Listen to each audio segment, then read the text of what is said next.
ইমামরা তো শালা খারাপ, ছেলে বলাৎকার করে, তো বাজে লোকে, তাদের কাছে আরবি শেখে যারা।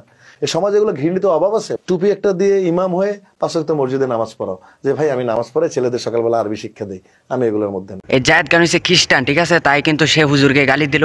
আর না হয় কিন্তু এই গালি দেওয়ার কিন্তু একদমই ঠিক হয় নাই। আর না হয় কিন্তু জায়েদ খান গালিও দিতে পারতো না, কারণ আমরা এখনো জায়েদ খানকে কেন কিছু বলি না। সবাই ভিডিওটা শেয়ার করে সবাইকে জানিয়ে দিন।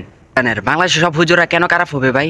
সব হুজুরাই ভালো। কিছু কিছু হুজুর আছে যে সমস্যা, তাদের কারণে সবাইকে কিন্তু একদম বলা ঠিক হয় নাই।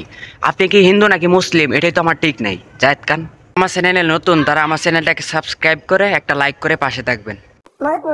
ইমামরা তো শালা খারাপ, ছেলে বলাৎকার করে, তো বাজে লোকে, তাদের কাছে আরবি শেখে যারা।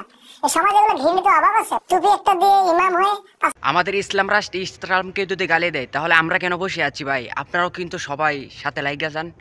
জায়েদ খান সে একজন নায়ক হয়ে কেন হুজুরকে গালি দিল? আমরা একজন মুসলমান, আমরা মুসলমান রাষ্ট্রে বাস করি, আমাদের মুসলিম দেশকে কেন গালি দিবে? আগে আসাদ নূর নামে এক নবীজিকে আমরা গালি দিয়েছিল, তাই কিন্তু এই দেশ থেকে বের করা হয়েছে। এখন কিন্তু এই জায়েদ খানকে ওই বাংলাদেশ থেকে বের করার দরকার। আপনারা যদি সাথে থাকুন তাহলে ভিডিওটি শেয়ার করে সবাইকে জানিয়ে দিবেন। কিছুদিন আগে আসাদ নূর নামে এক নবীজিকে আমরা গালি দিয়েছিল, তাই কিন্তু এই দেশ থেকে বের করা হয়েছে। এখন কিন্তু এই জায়েদ খানকে ওই বাংলাদেশ থেকে বের করার দরকার। আপনারা যদি সাথে থাকুন তাহলে ভিডিওটি শেয়ার করে সবাইকে জানিয়ে দিবেন।